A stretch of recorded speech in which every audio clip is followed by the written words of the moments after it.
Bienvenidos a este especial de France 24, soy Santiago López González.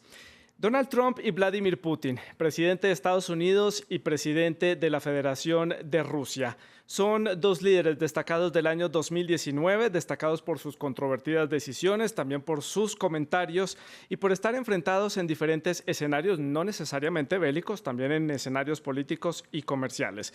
Para hacer el balance de este año en la relación entre Washington y Moscú, nos acompaña en el estudio de France 24 Carlos Arias, él es analista político y está con nosotros para analizar este tema desde diferentes puntos de vista. Pero antes vamos a ponernos en contexto, veamos el reportaje que preparó nuestra compañera Daniela Blandón. Donald Trump y Vladimir Putin. El 2019 marcó nuevos hitos en una historia de amores y odios entre dos rivales que nunca se atacan de frente. La estrategia rusa frente a Estados Unidos parece no ser de confrontación, sino más bien de aprovechar sus vacíos. Tras llegar a un acuerdo con Trump para que éste retirara a sus tropas de Siria, el presidente turco Recep Tayyip Erdoğan emprendió una ofensiva para sacar de la frontera turco-siria a los kurdos, aliados de Estados Unidos. Una movida secundada por Moscú. Trump y Erdoğan acordaron un cese al fuego en la zona, pero la misión ha cobrado decenas de vidas y dejó a Rusia como el principal actor internacional de peso en el conflicto sirio. Mientras Ankara se acerca a Moscú, sus relaciones con la Casa Blanca se deterioran.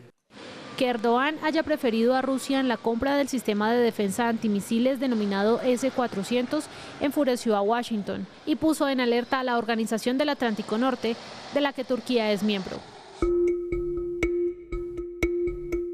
Un poco más al norte, un rival de Putin con el que Donald Trump simpatiza. El recién llegado presidente ucraniano se propuso poner fin a la guerra en Donbass con los separatistas del este y limar asperezas tras la anexión de Crimea, lo que supuso acercamientos con Putin.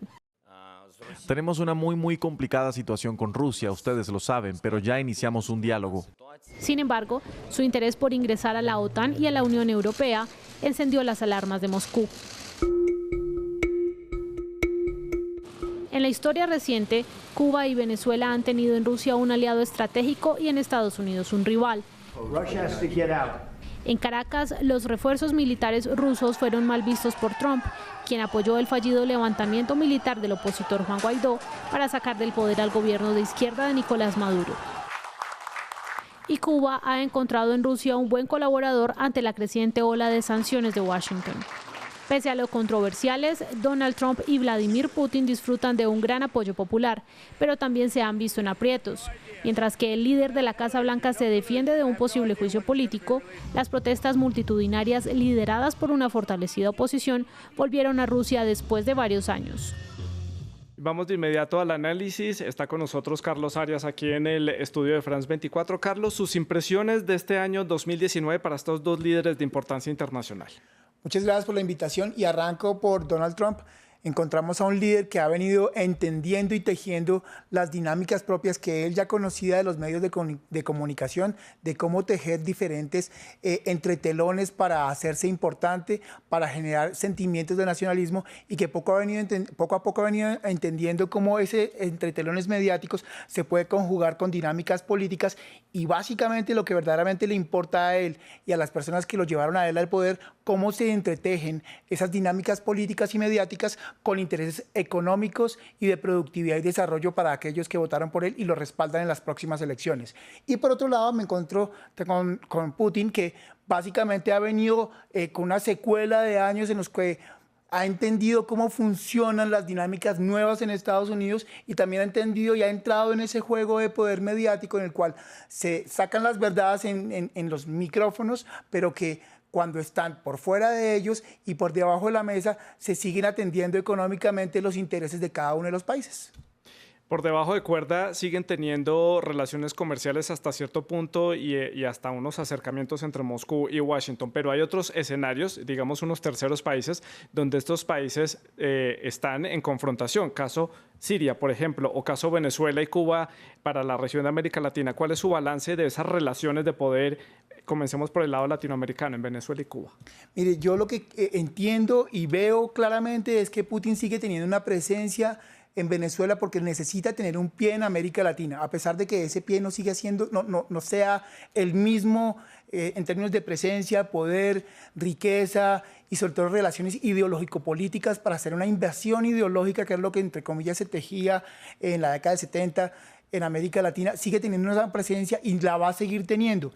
Ahora bien, esa presencia no puede ser tan fuerte en la medida que América Latina hoy no le genera ningún tipo de soporte y más allá de soporte, intereses económicos que puedan ser relevantes para que Rusia pueda seguir creciendo. Además, porque Rusia tiene muchísimos más conflictos y muchísimos más intereses, no solamente económicos, comerciales, sino ahí sí, ideológico-políticos en otras regiones del mundo. Y en el caso de Siria, que es esta guerra donde han empezado a haber una serie de retiradas de las tropas kurdas que eran apoyadas por Estados Unidos, donde hay una clara confrontación militar, allí ¿por qué entonces el juego del ajedrez es diferente? Mire, creo que ustedes lo advertían muy bien con el informe. Rusia ha venido ocupando espacios de poder y espacios de legitimidad y gobernabilidad que anteriormente los Estados Unidos venían acompañando. Y los ha venido ocupando porque no solamente requiere un eje y unas alianzas políticas hacia futuro, en la medida que el futuro de los Estados Unidos, valga la redundancia con el tema de futuro, es relativamente incierto, a pesar de que se advierte o se puede advertir que Donald Trump pueda quedarse en la presidencia. Seguramente su segundo mandato va a ser muy débil en términos de gobernabilidad. Y Rusia ha entendido esa dinámica y por eso ha buscado aliados y ha buscado copar espacios políticos en esa parte del continente. Un aliado nuevo cercano de Moscú es Turquía, como lo veíamos en el package, con su cercanía militar. Turquía, que además es un aliado de la OTAN, que también era muy cercano a Estados Unidos hasta hace pocos años. Hablemos del caso de China, un importante jugador comercial a nivel internacional. Estados Unidos tiene ahí una guerra comercial que hemos venido padeciendo todos los países alrededor del mundo a lo largo de este año, pero Rusia sigue ahí y de hecho han activado recientemente un gasoducto para sacar gas desde Siberia y llevarlo a China, que es un mercado gigantesco. ¿Qué papel juega China en esa relación Moscú-Washington políticamente? Mire, yo creo que es una relación de tercería. Es una relación de tercería en la que todos se benefician. Yo sigo insistiendo que, y me devuelvo un poco al planteamiento inicial, y es que una cosa son las relaciones frente a los micrófonos, frente a las cámaras, y otras relaciones son las que están por debajo de las cámaras. En el caso de China sí hay una relevancia que cobra importancia en la medida que el discurso de Donald Trump para reelegirse es el tema del nacionalismo. Y ese nacionalismo no solamente es bélico, sino un nacionalismo económico y comercial, en el cual China básicamente ha invadido a los Estados Unidos y ha venido copando ciertos espacios. Entonces ahí sí hay una balanza que puede que, más allá de los intereses propios de las personas que apoyaron a Donald Trump, comercialmente, Donald Trump sí no puede ser tan laxo como lo es con Rusia. Creo que a pesar de que ahí juega un balance de tercería China, en el caso de China-Estados Unidos, no China-Rusia-Estados Unidos, sí hay un conflicto mucho más allá del interés comercial que tiene que ver con ese America Great Again que llevó a Trump y que seguramente lo puede lanzar y catapultar a las próximas elecciones. Rápidamente quiero que toquemos el tema de Ucrania, un país importante, un país que se quiere aproximar a Europa. Rusia no lo quiere así y Estados Unidos ha jugado un papel importante y también ha tenido un costo político, sobre todo por el escándalo del Ucrania Gate y del mismo Russia Gate.